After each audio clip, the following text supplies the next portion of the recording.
Okay, hi everybody. So in this section, we're going to do 5.2, which is going to be the definite integral. So I want you to recall that in the previous section, we had these formulas for area.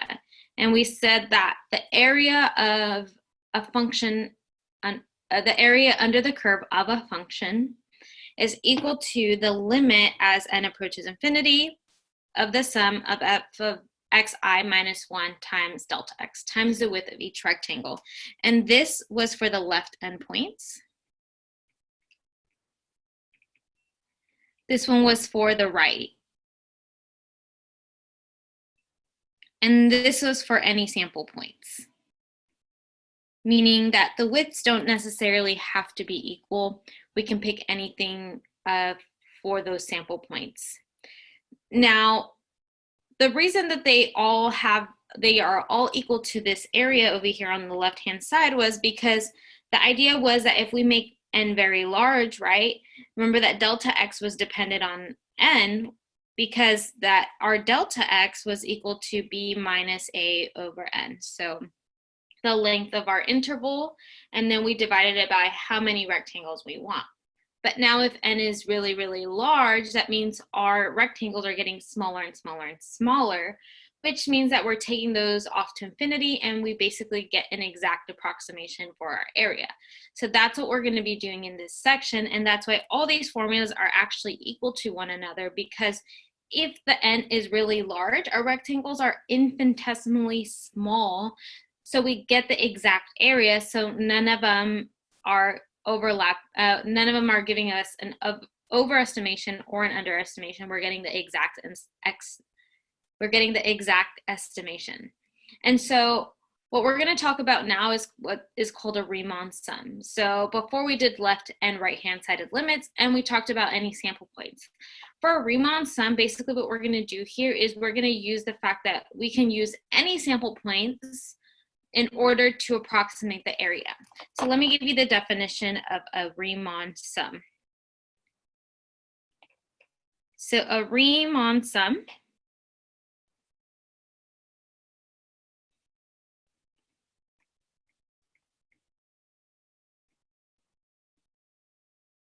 is a Riemann sum of a function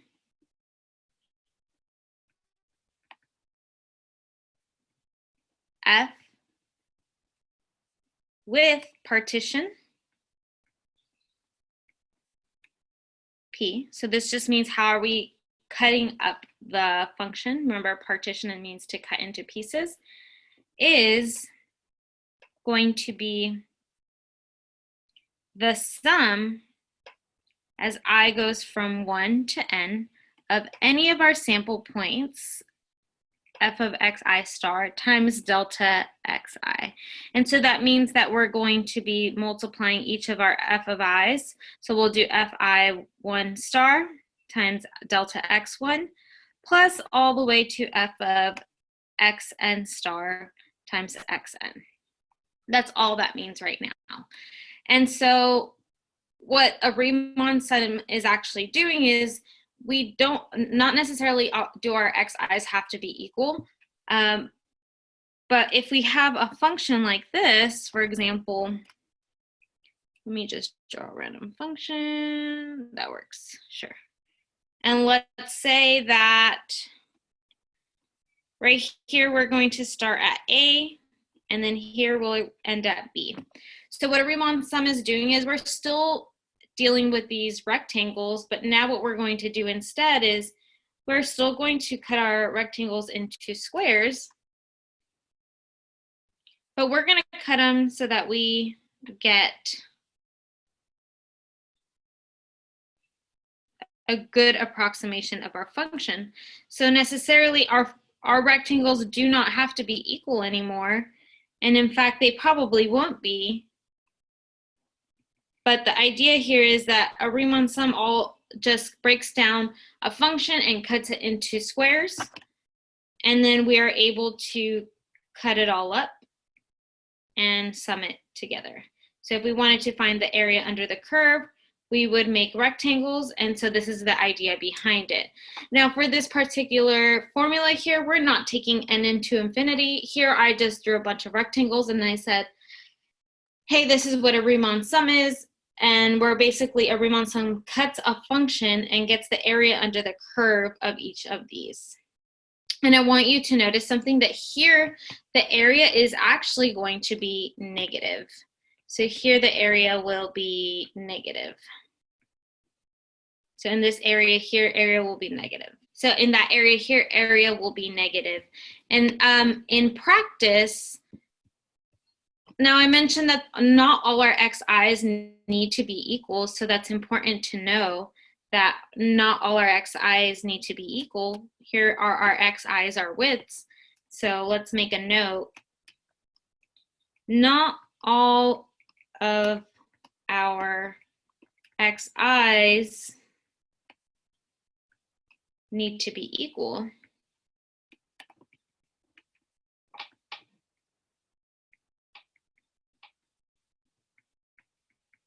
But in practice, we do still use b minus a over n for all I, but conceptually they don't have to be equal. And I just wanted to make that point, is in the book it also tells you that they don't have to be equal, and they don't. But in practice and for this course, our delta xi's, our widths of each of our rectangles that we're cutting, are going to be equal to b minus a over n for all I, because it's easier to keep the widths the same, and I'll show you what I mean in just 1 second. So you want to star this and say, okay, I know that each of our widths don't have to be equal, but that's what we're going to do. And so now what we're going to do is, a Riemann sum is going to help us find what's called the definite integral. So we say that the area under the curve is, we're going to approximate that, or actually not approximate that. We're going to find the area under the curve on what's called using an integral. And Riemann sums allowed us to find these definite integrals. And the idea still here is that we're cutting our, we're drawing our function. We want to find the area under the curve, so we draw a bunch of rectangles, and we're going to get infinitesimally small on each rectangle in order to get the best approximation and the most accurate approximation. And so in the next page, we'll talk about the definition of a definite integral. And okay, so now we're going to define the definite integral, which is if f is defined on AB, and if this limit here exists, which is the limit as the maximum value of our delta xi approaches 0, and if this sum exists, which this sum is really just that Riemann sum we talked about earlier, then we can say that f is integrable, which means that we can integrate it or find the antiderivative of it, and that the limit as the maximum value of delta xi approaches 0 is equal to the sum from I equals 1 to n, f of xi delta xi is equal to the integral from a to b of f of x dx. And this will make more sense after we do a few examples. But all this is saying, if you've never seen this max notation, is remember that I said earlier on the previous page that our delta xi's don't necessarily have to be the same width. Of course, in practice, we always use b minus a over n. But the idea is if we take the largest one and we take it as that one approaches 0, then it's equal to this integral, which is going to be how we are going to find the area under the curve of a function. So with that, we have this next theorem that says if f is continuous, I should have probably highlighted this, then this is what we're going to be using to, so this one here, the one I just highlighted here, so let me extra highlight it, that's what we're going to be using to find the area under the curve for a function. So I will write it this way, but for this section, we will compute the antiderivative, we will compute the area this way. So the next theorem is that if f is continuous on AB, or if f has only a finite number of jump discontinuities, then f is integrable on AB, and that means that the definite integral here exists. So in 4.7, I had introduced this integral notation just a little bit, and now here we're actually defining it. So we call this a definite integral because we have bounds. We don't always have bounds, and if we don't have bounds, then we call that an indefinite integral, which I went over, I think, in 4.7 a little bit, and how we need to add that plus c. But this is what's called a definite integral, and all this theorem is saying that as long as f is continuous and only has a number of finite jump discontinuities, then it's still integrable on AB. And the reason that is if we have a jump discontinuity, remember that a jump discontinuity means that if something's defined here and then all of a sudden it jumps up here and then it continues, we can still integrate it for a certain interval of AB. And we can still integrate it for a certain interval of AB. Okay, which now brings us to our next theorem, and this is the one we're actually going to be using a lot for these next examples. So take a special look at this last theorem here, which is if f is integrable on AB, then the antiderivative,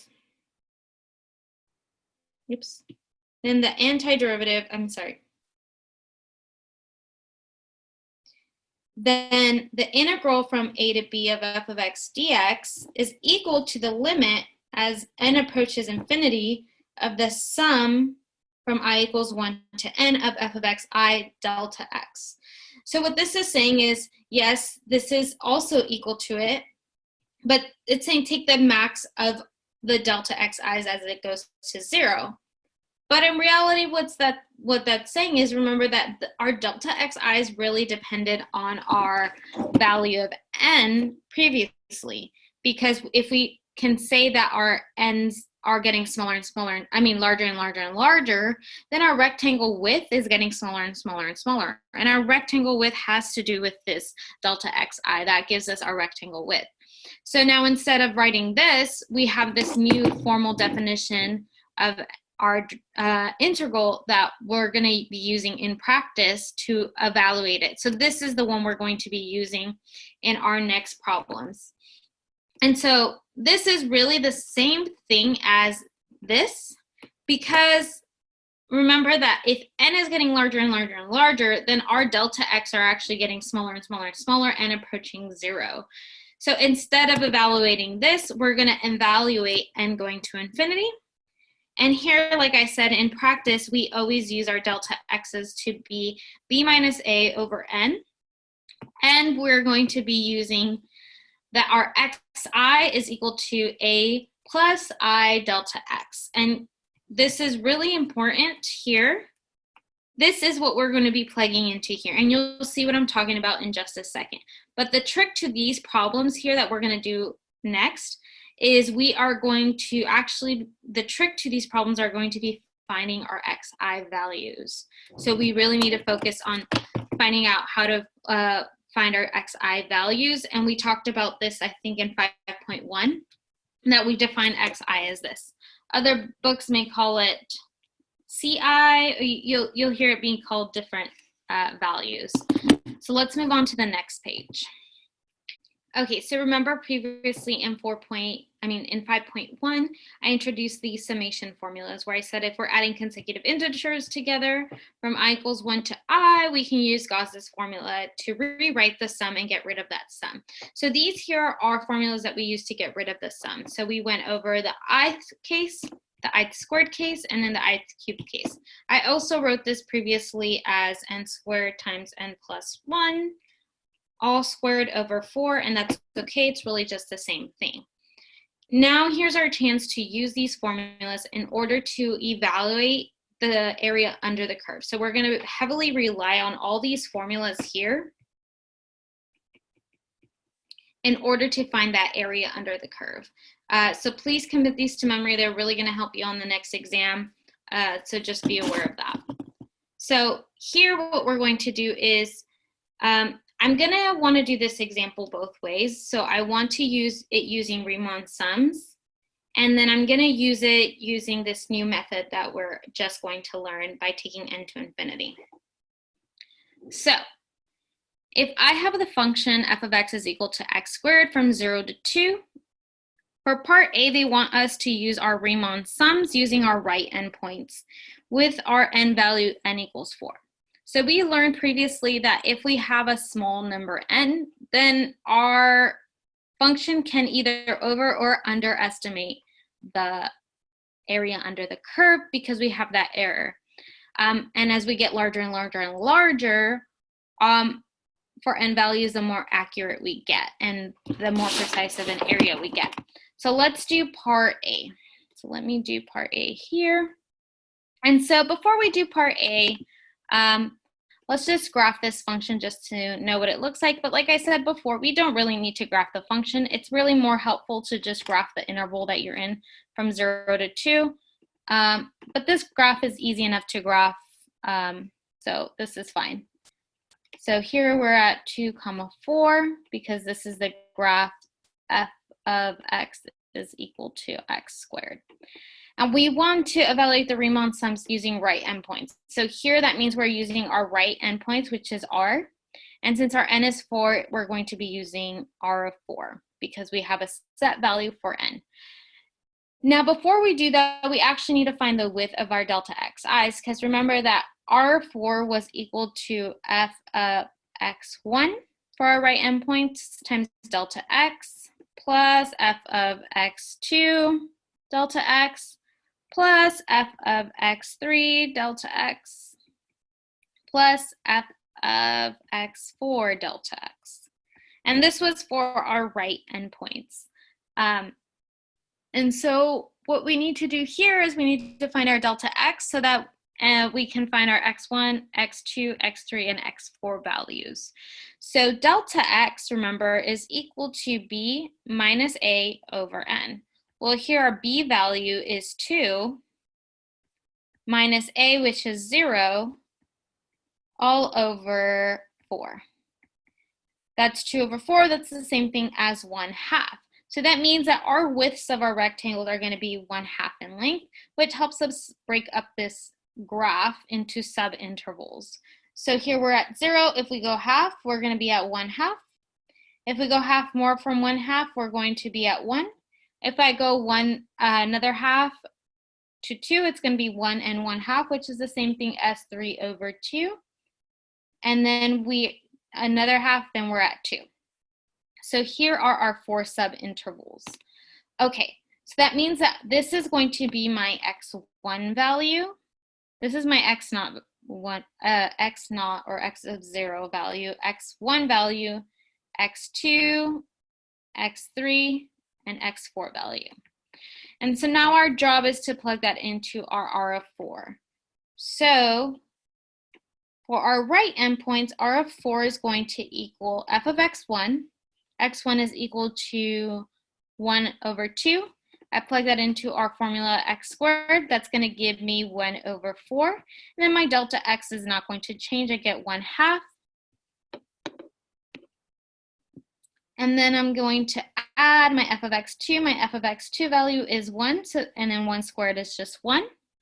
Times my width, which is not changing. It's still going to be 1/2. Plus my f of x3. My f of x3 is 3 over 2. 3 over 2 squared, since we have f of x equals x squared, is going to be 9 over 4 times 1/2. Plus our f of x4, which is 2. 2 squared for f of x is equal to x squared. Remember, this is still our function we're dealing with. Is going to be 4 times 1/2. And then if we sum all these up, I did this ahead of time, we'll get 15 over 4. So this is what we got for this function here. Okay, and so let's get that decimal value. This is actually equal to 3.75. And remember that this is most likely an overestimation because we were using our right endpoints, which means that we were coming up to this sum, this function, and drawing that rectangle here, going here, drawing that rectangle here, here, going up to our function, drawing our rectangle here, here, also going up to 2 and drawing our rectangle here. So actually, these spots here, we're overestimating the area under that curve. Okay, so just be aware of that. So this is not a perfect estimation, as we learned before, but what we're going to do now in part B, we're actually going to evaluate this integral, and we're going to evaluate this integral using that previous definition that we had before for our integrals. So for part B, and I'll do it in the next page, was to evaluate 0 to 2 x squared, I'm just rewriting it, dx. So this is our integral 0 to 2 x squared dx, which means that if we come to this definition over here,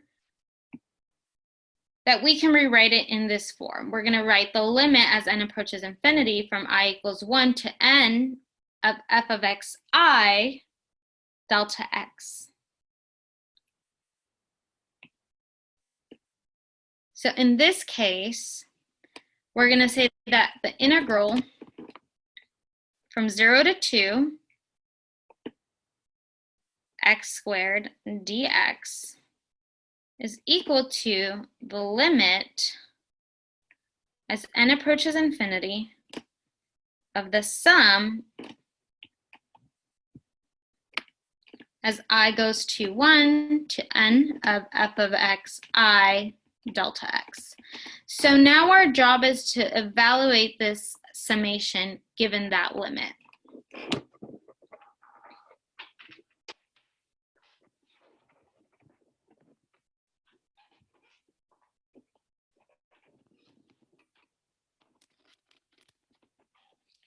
Given that limit. So the trick here is, and I want you to pay close attention, is, let me get it in red, but the trick here is to find xi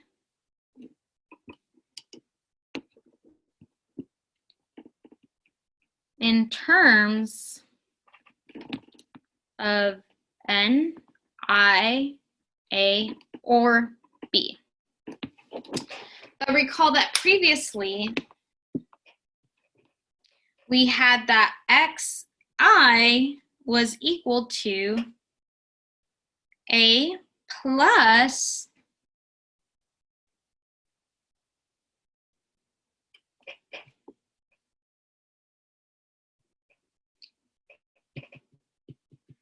but recall that previously we had a formula for xi. So we had the formula xi is equal to a plus I times delta x. So let's write that. We have a is equal to, a plus, I'm going to write delta x I. But our delta x is our width of our rectangles. And I think we have a formula for that as well. If we look back, our delta x actually equals b minus a over n. So we can rewrite this as a plus b minus a over n times I. And this is going to be our superstar here so that we can evaluate this summation. Okay? And so recall that our job is to find x of I in terms of n, I, a, or b. So that's our goal. So when n was equal to 4 previously, we had that xi was equal to 0, 1/2, 1, 3 over 2, and 2. Now, if we break this up more and increase our n value to 8, our xi's values are going to adjust accordingly.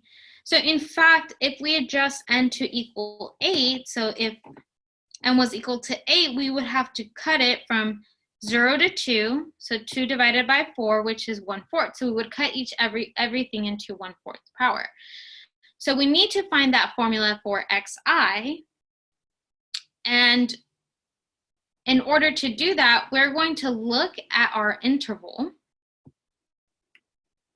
and we're going to plug it into here. So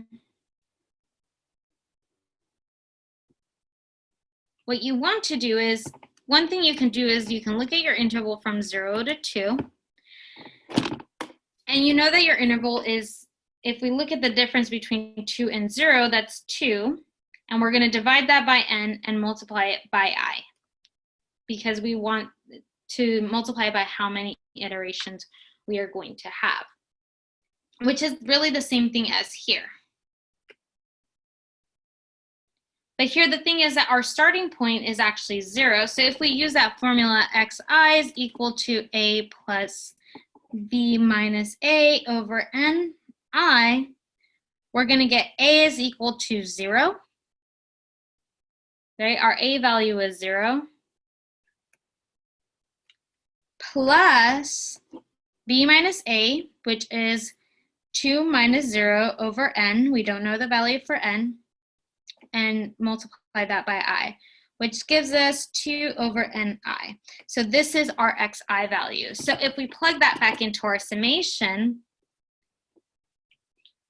so remember that our goal is to find the integral from 0 to 2 x squared dx, and now we're actually going to plug that into our summation. So I gave you this general formula, but here we didn't know what xi was. We went on that journey to find out that xi was equal to 2 over n times I. So now rewriting that in that summation formula, we're going to get the limit as n approaches infinity from the sum from I equals 1 to n. And now instead of doing f of xi, I'm going to do f of 2 over n, since we already found out what that was. And then multiply that by our delta x. And now our delta x is going to be the width of the rectangle. And remember that delta x is equal to b minus a over n. So our delta x in this case is going to be 2 over n.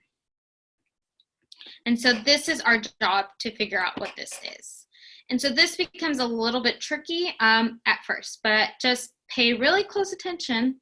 Now I'm going to rewrite this as a limit as n approaches infinity. And notice how I'm still keeping that limit there. I still need to keep that limit there because I'm not done evaluating. And I'm going to still write the sum from I equals 1 to n. But now instead of writing f of 2 over n I know that f of x is equal to x squared. So f of 2 over ni, plugging that into my x squared value, will give me 4 over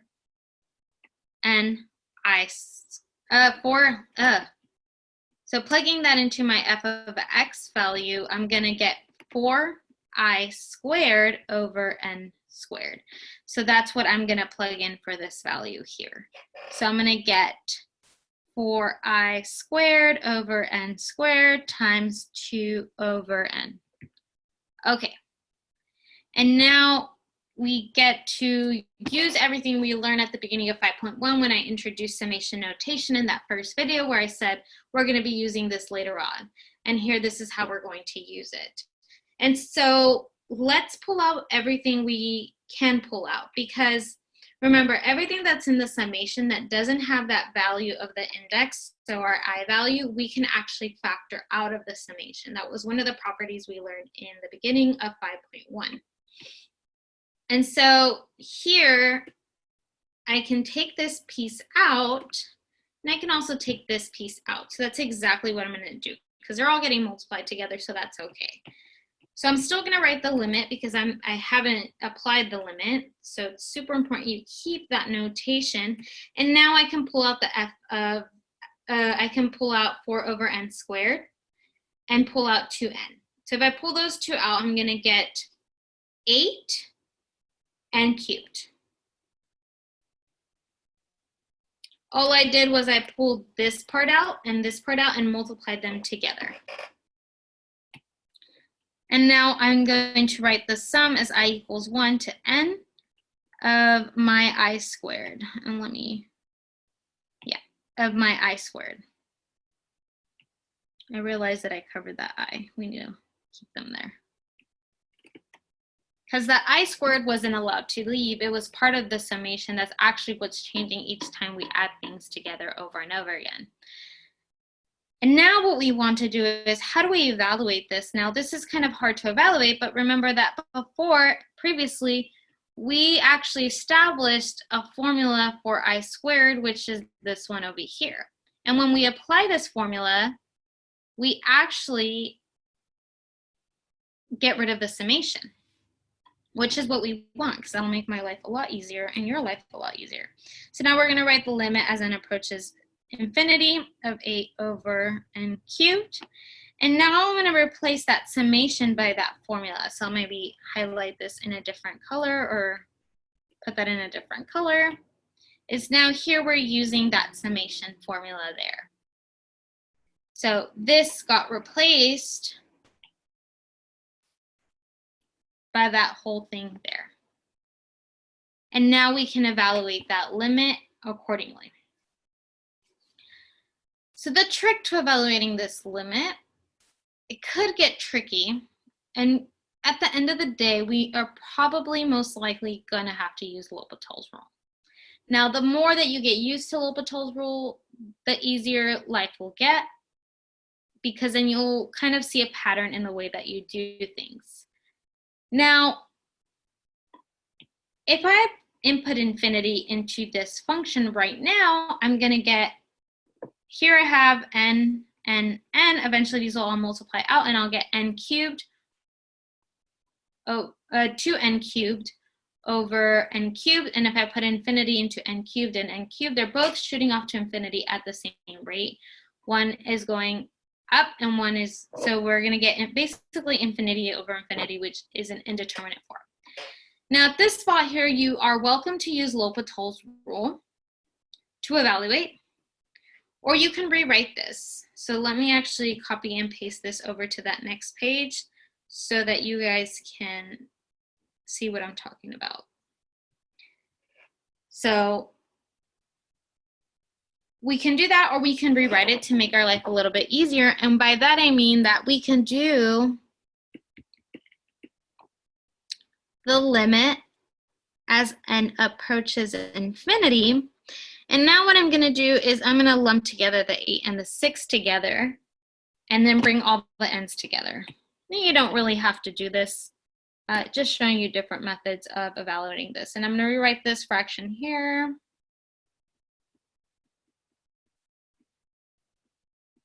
So all I did was I swapped my 6 and my n's so that my constants are together and then my n's are together.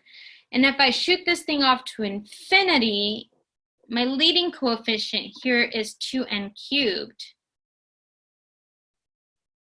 So there's two things you can do. You can multiply this all out and do L'Hopital's rule. But since our highest degree is n cubed, top and bottom, because I have 3 n's here, and eventually they'll multiply out, they'll both go to a constant at the same rate. And the only one that has a constant in front of it is the numerator, which is 2. So if we're taking derivatives and derivatives and derivatives until we hit a constant using L'Hopital's rule, we'll just get 2 because they both are cubic in the numerator and the denominator. So we'll approach that 1 at the same rate. And we'll be left with 2. So this is actually equal to the limit as n approaches infinity of 8 over 6 times 2. Because this is going to eventually cancel out. And we'll just be left with that 2 there. Okay? Again, if you don't trust it, multiply it all out and apply L'Hopital's rule like you normally would. Okay, and so now what we're going to do is, now we're basically done. We're going to simplify this. And we are going to get 8 over 3. And so this is what we got. And let's see, 8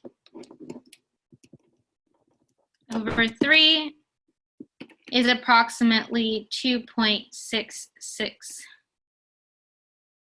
And it keeps going. So we did this problem 2 ways. We used our right endpoints previously, But when we used our right endpoints, we knew that it wasn't accurate because we have this huge overestimation up here. So there's no way that that's accurate, but you know, it got us close. And so the mathematicians of back then, good job for getting us pretty close, right? But what we want to do now is apply the idea of infinitesimal calculus and make it so that it gets smaller and smaller and smaller so that we actually get a really good approximation over here. And if our rectangles are so small, then we'll actually get that approximation. And so our approximation was actually 2.6, and it kept going. Now, obviously they don't match, but that's okay. If you increase the value for n and make it larger, then you'll probably see that as we get our n larger and larger and larger, it does start to what's called converge to this actual area. And so this here is the actual area of that function. So this gave us that area under the curve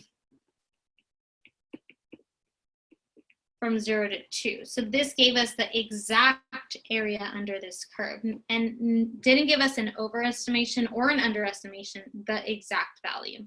So this is the best approximation that you'll get. And so we'll do a few more examples, and then after we get over this section, we'll actually learn how to do this in a very simple manner, which doesn't involve limits, which is really nice, but it's always a good idea to learn where, you know, your math came from. It was built off of lots of hard work, and so we need to appreciate how our mathematicians did it back then. And we'll then learn that easier method of evaluating the integral. Okay, so we'll do the next example. We'll do examples in the next video.